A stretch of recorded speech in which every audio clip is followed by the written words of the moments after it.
নতুন এটা ভিডিও লৈ আপোনালোকক স্বাগতম জনাইছো। এটা দুপৰীয়া ভাত ৰান্ধি আছো বাৰু। তাৰ মাজতে সন্ধিয়া চাহৰ লগত খাবলৈ আৰু সঞ্জু টিউচনৰ পৰা আহিলে কিবা এটা দিব লাগে সদায়। সেইকাৰণে তাক খাবলৈ কিবা এটা যোগাৰ কৰি এতিয়াই থওঁ পিচি মেলি, তেতিয়া সন্ধিয়া বনাই দিব পাৰিম। যোৱাকালি সকামৰ পৰা প্ৰসাদ কেইটামান আনিছিলে, তাৰ লগতে চাউল কেইটামানো তিয়াই থৈছোঁ। তাৰে ধোচাৰ নিচিনাকৈ বনাওঁ আৰু নাৰিকলৰ চাটনি এটা বনাম ভাবিছোঁ। ৰেচিপিটো আপোনালোকৰ লগতে শ্বেয়াৰ কৰোঁ বুলি ভিডিঅ'টো আৰম্ভ কৰিছোঁ। এতিয়া বলকচোন বস্তুটো বেটাৰটো পিচি মেলি থওঁ। এইখিনি মগুখিনি ধুনীয়াকৈ ধুই ল'লোঁ। তাতে চাউল দুমুঠিও মই ৰাতিয়েই তিয়াই থৈছিলোঁ। আৰু এইখিনি নাৰিকল আৰু আদা, কেঁচা জলকীয়া আৰু প্ৰসাদৰে বুটখিনি মই বাকলি গুচাই থৈছোঁ। ইয়াৰে চাটনি এটা বনাম নাৰিকলৰ সৈতে। এইখিনি এতিয়া মিক্সিৰ বাতি এটাতে এইখিনি গোটেইখিনি পিচি স্মুথ বেটাৰ এটা বনাই লওঁ। মিক্সিৰ সৰু বাতিটোতে পিচিম আৰু অলপ আছে, এইখিনি পিছত পিচিম। প্ৰথমতে এক বেচ পিচি দিওঁ। ইয়াত অলপ পানী দিছোঁ, নহ'লে মিহি নহ'ব।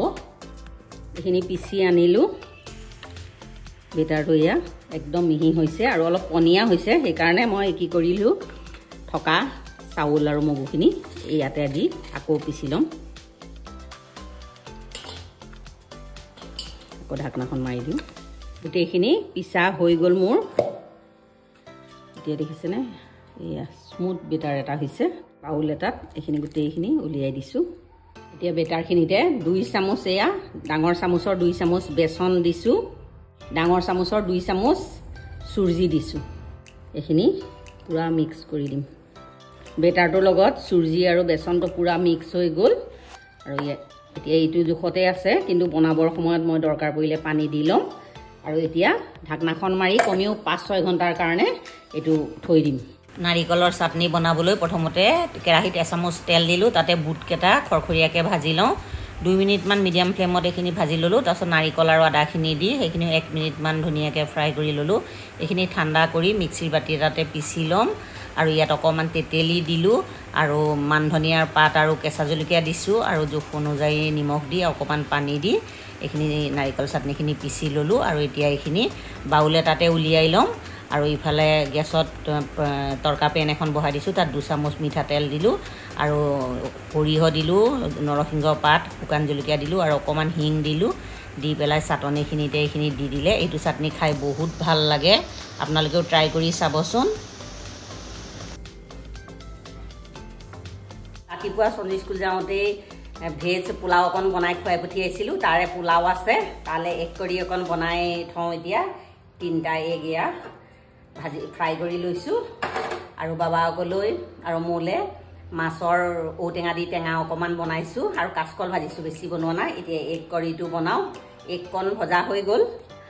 আৰু এয়া পিঁয়াজ আৰু নহৰু ডিম ভজা তেলতে পিঁয়াজ এটা দিলোঁ। পিঁয়াজখিনি ৰঙচুৱা হৈ যোৱাৰ পাছত এতিয়া গ্ৰেভি মছলাটো যোগাৰ কৰি লৈছোঁ। 2 চামুচ দৈ, জিৰা গুড়া, ধনিয়া গুড়া, গৰম মছলা গুড়া, ৰেড চিলি পাউডাৰ, নিমখ, হালধি আৰু অকণমান চেনি দি গ্ৰেভি মছলাটো ৰেডি কৰি ল'লোঁ। ইফালে পিঁয়াজখিনি ৰঙচুৱা হৈ আদা নহৰু দি দিলোঁ আৰু তাতে গ্ৰেভি মছলাখিনি দি 2-3 মিনিটমান তেল এৰালৈকে ভাজি ল'লোঁ। আৰু তেল এৰাৰ পিছত জোখ অনুযায়ী পানী দি দিলোঁ। পানীটো দিয়াৰ পিছত উতলটো অহাৰ পাছত ডিম দিয়াৰ পাছত এগ কৰি ৰেডি। ভাতকেইটা বনোৱা হৈ গ'ল। আৰু সঞ্জুটো আহোঁতেতো 2টাৰ সৈতেহে বাজিব। আৰু এতিয়া নাৰিকলৰ চাটনিটোৱে আৰু বেটাৰটো বনাই, ধোচাৰ বেটাৰটো বনাই পেলাই ফ্ৰিজত থৈছোঁ। আৰু এতিয়া ভাত ৰেডি হৈ গ'ল। এতিয়া চাম্ভাৰটো বনাই লওঁ। চাম্ভাৰটো বনাই পেলাই থৈ ল'ম, তেতিয়া আবেলি সময়ত আৰু ধোচাটো বনাব পাৰিম। যি চাম্ভাৰটো ৰহৰ দালি আৰু মগু দালিৰে বনাম। ঘৰতে খোৱা যেতিয়া অকল ৰহৰ দালি খালে অপকাৰো কৰে, সেইকাৰণে ৰহৰ দালি আৰু মগু দালিৰে বনাওঁ। মই যিবিলাক ৰেচিপি আপোনালোকলৈ আগবঢ়াওঁ বা যি ভিডিঅ'বিলাক আগবঢ়াওঁ, মই যিটো কৰোঁ, মোৰ জীৱনৰ যিখিনি মানে ৰন্ধা বঢ়া ঘৰৰ কাম বন, সেইখিনিহে আপোনালোকৰ লগত শ্বেয়াৰ কৰোঁ। মই কিন্তু ইমান কুকিঙত এক্সপাৰ্টো নহওঁ। যিখিনি বনাওঁ ল'ৰা ছোৱালীয়ে বা নিজৰ মানুহখিনিয়ে খাই ভাল পায়, সেইকাৰণেহে আপোনালোকৰ লগত শ্বেয়াৰ কৰোঁ। আৰু কিবা ভুল হ'লে ক্ষমা কৰি দিব আৰু মোক ছাপোৰ্ট কৰিব আগুৱাই যাবলৈ। মই যদি আগুৱাই যোৱাটো আপোনালোকে বিচাৰে, মোক ছাপোৰ্ট কৰিব। আৰু প্লিজ মোৰ চেনেলটো ছাবস্ক্ৰাইব কৰি দিব। এতিয়া মই চাম্ভাৰটো বনাই লওঁ। মছলাখিনি মই ভাজি ল'লোঁ। মাটি দালি, ৰহৰ দালি আৰু বুটৰ দালি, জিৰা, ধনিয়া আৰু শুকান জলকীয়া, নৰসিংহৰ পাত, হালধি, শুকান জলকীয়া এইখিনি অকণমান ভাজি ল'লোঁ। এইখিনি গুড়া কৰি ল'ম। এতিয়া চাম্ভাৰ মছলা এইখিনি ৰেডি হৈ যাব হোমমেড। এই চাম্ভাৰটো প্ৰেছাৰ কুকাৰত বনাওঁ, মোৰ ষ্টাইলত একদম চিম্পুলকৈ ঘৰত থকা বস্তুৰে। মিঠাতেল 2 চামুচমান দি দিছোঁ। এইখিনি গৰম হৈ গ'ল। এতিয়া 2টা পিঁয়াজ, 1টা কেঁচা জলকীয়া দি দিছোঁ। নৰসিংহ পাত কেইটামান দি দিছোঁ। পিঁয়াজখিনি আমাৰ ৰঙচুৱা হৈ গ'ল। এতিয়া আদা নহৰু 1 চামুচ দি দিছোঁ থেতেলি লোৱা। আদা নহৰুখিনি একদম ধুনীয়াকৈ ৰঙচুৱা হৈ গ'ল। এতিয়া মই এয়া কাটি লোৱা চব্জি, জিকা, আলু, গাজৰ, ঘৰত যি চব্জি থাকে আৰু বেঙেনাও দিব পাৰে, মোৰ তাত বেঙেনা নাই, যি চব্জি আছে সেইখিনিয়ে দি দিছোঁ। এইখিনি নিমখ, হালধি, জিৰা, ধনিয়া, কাশ্মীৰী ৰেড চিলি পাউডাৰ আৰু কেঁচা জলকীয়া মই দিছোঁৱেই। এই চাম্ভাৰ মছলা মই ঘৰতে এতিয়া বনাই লৈছিলোঁ আৰু ইয়াত জালুক দিয়া আছে, সেইকাৰণে মই জালুকৰ গুড়া দিয়া। তাৰে এতিয়া মই 2 চামুচ ইয়াত দি দিম। ধুনীয়াকৈ এইখিনি লৰাই 2-3 মিনিটমান ভাজি লওঁ।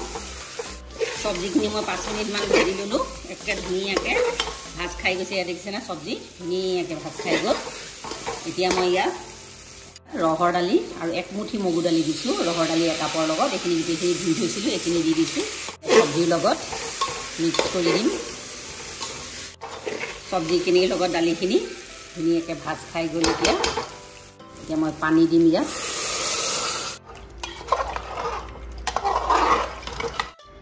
আৰু এতিয়া মই ইয়াত তেতেলী পানী 2 চামুচমান দি দিছোঁ। 5 ফুলামান তেতেলী মই ইয়াত ধুনীয়াকৈ খচি লৈছিলোঁ, এইখিনি গোটেইখিনি দি দিছোঁ। এতিয়া পিছত ঢাকনাখন মাৰি কমেও 6 চিটিমান লগাই ল'ম। মই 4 চিটি মাৰোঁতেই পূৰা আলুটোহে অকণমান গোটা হৈ আছে, গাজৰ চাজৰ এয়া পূৰা সিজি গৈছে। এতিয়া আকৌ গেছটো জ্বলাই দিছোঁ, আকৌ উতলটো আহিছে। আৰু এতিয়া ইফালে তৰকা পেন এখন বহাই দিছোঁ, তাত 2 চামুচ মিঠাতেল দি দিলোঁ। তেলখিনি পূৰা গৰম হৈছে, এতিয়া গেছটো অফ কৰি থ'ম। ইফালে নৰসিংহ পাত, শুকান জলকীয়া আৰু এয়া ক'লা সৰিয়হ এইখিনি তেলত দি দিছোঁ। এইখিনি পূৰা এতিয়া মই এইখিনি চাম্ভাৰত দি দিম। পূৰা চাম্ভাৰ মোৰ ৰেডি। চাওকচোন ইমান টেষ্টি, ঘৰত থকা বস্তুৰে বনোৱা, কোনো মই বেছি বস্তুৰে বনোৱা নাই। ঘৰতে চাম্ভাৰ মছলাটো মই ঘৰতে তৈয়াৰ কৰি লৈছোঁ, বহুত টেষ্টি লাগে। একদম ঘৰত থকা বস্তুৰে চিম্পুলভাৱে চাম্ভাৰ ৰেডি। ডেইলি আপোনালোকক লগ পাই আছোঁ। হেল্ল' এভৰিৱান, এতিয়া ধোচাকেইটা বনাওঁ। ধোচাৰ বেটাৰটো ৰেষ্ট দিয়া পূৰা 4 ঘণ্টামান হৈ গ'ল। এতিয়া সন্ধিয়া সঞ্জু টিউশ্যনৰ পৰা আহিছে, আমি চাহ খাম। এতিয়া ধোচাকেইখন বনাই লওঁ। বেটাৰটো কি অৱস্থাত আছে চাই লওঁ।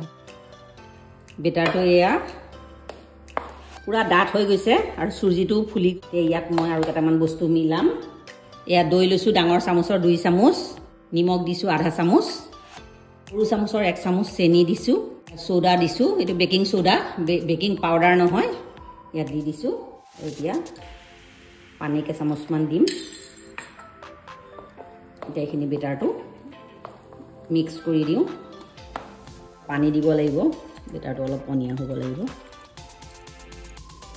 বেটাৰখিনি মই ধুনীয়াকৈ গুলি দিলোঁ আৰু এইটো জোখত হ'লেই হ'ব। আৰু চ'ডা দিয়াৰ কাৰণে এতিয়া বাবল উঠি গৈছে। ননষ্টিক টাৱা এখন বহাই দিছোঁ। মোৰ মানে ধোচা বনোৱা টাৱা নাই, এই ননষ্টিকখনতে বনাওঁ মই। টিচু এখনতে তেল অকণ লগাই গ্ৰীজ কৰি দিছোঁ। আৰু এতিয়া পানী অলপ মাৰি দিম, আকৌ টিচুখনৰে মুচি দিম। 1 চামুচ বেটাৰ দি দিম।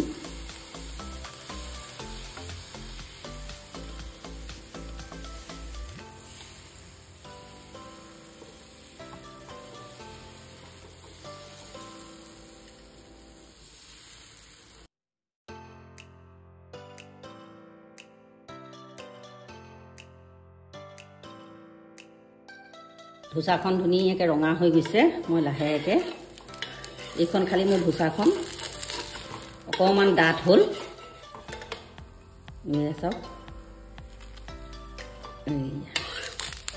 দেখিছেনে কি ধুনীয়া ধোচা। এইখন ধোচা দেখিছেনে মচমচীয়া হৈছে। এইখনত অকণমান হেৰি হ'ল, এইখন একেবাৰে মচমচীয়া।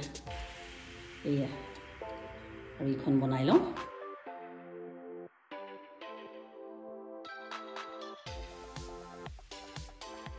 এইখনো হৈ গ'ল 3 নম্বৰখন। একেবাৰে ধুনীয়াকৈ উঠি আহিছে ধোচাকেইখন, একদম ভঙা নাই। ধোচাখিনি গৰমত একদম বনাই মেলি আনিলোঁ, আনি 3টা বহিছোঁ খাবলৈ। এতিয়া বাবাকে ষ্টাৰ্ট কৰিলে, সঞ্জু খাই আছে ময়ো এতিয়া খাওঁ আৰু মাটি দালি নোহোৱাকৈ বনাইছোঁ আৰু ঘৰত থকা বস্তুৰে ইমান ধুনীয়াকৈ ধোচা এখনো ভঙা নাই মানে ইমান ধুনীয়াকৈ নন ষ্টিকত বনাইছোঁ যদিও ধুনীয়াকৈ ধোচাকেইখন উঠিছে আৰু একদম মচমচীয়া মচমচীয়া একেবাৰে ধোচাকেইখন কেনেকুৱা হৈছে ধোচাটো ভাল হৈছেনে মচমচীয়া হৈছে এনেকৈ ঘৰত থকা বস্তুৰে আপোনালোকেও যদি বনাই খোৱা নাই খাবচোন বহুত টেষ্টি হয় আৰু সন্ধিয়া বিশেষকৈ ল'ৰা ছোৱালী থকা ঘৰত সকলোকে মানে সন্ধিয়া হ'লে কিবা এটা খাবলৈ লাগেই নহয় আমাৰ হ'লে মানে কিনি আনি হ'লেও দিব লাগে সিদিনা তেজপুৰ গৈছিলোঁ তাৰ পৰাই ধোচা লৈ আহিছোঁ কিন্তু ঘৰ আহি পোৱালে মানে ধোচা একে কোমল হৈ গ'ল এতিয়া আজিখিনি এতিয়া বনাইছোঁৱেই ইমান মচমচীয়া হৈছে আৰু চাম্ভাৰকণো মই ৰহৰ দালি আৰু মগু দালি দি বনাইছোঁ ধুনীয়া টেষ্টি হৈছে এতিয়া আমি খাই লওঁ আৰু আজিৰ ভিডিঅ'টো ইয়াতে শেষ কৰোঁ আজিৰ ভিডিঅ'টো যদি আপোনালোকে ভাল পায় লাইক কৰিব কমেণ্ট কৰিব শ্বেয়াৰ কৰিব প্লিজ মোৰ চেনেলটো ছাবস্ক্ৰাইব কৰি দিব কাষত থকা বেল আইকনটো প্ৰেছ কৰি অন কৰি দিব আকৌ এটা নতুন ভিডিঅ' লৈ আপোনালোকৰ ওচৰলৈ আহিম আজিলৈ আহোঁ ধন্যবাদ